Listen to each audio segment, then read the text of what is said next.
ആ കുട്ടി കിണറിലോ ആ പോലീസ് ആ ബോട്ടിന്റെ അടുത്തുനിന്ന് ആ ബോട്ടിന്റെ മേലെ പൊലി ഉണ്ടായി.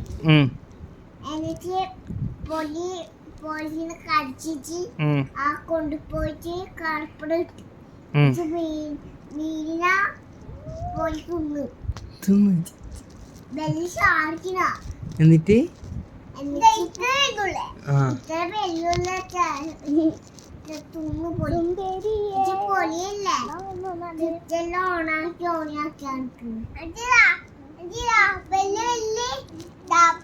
എന്തോ സാധനം വന്നു.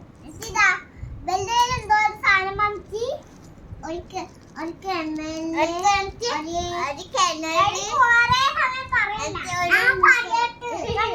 കിണറിൽ കൈ കണ്ട് ഒരു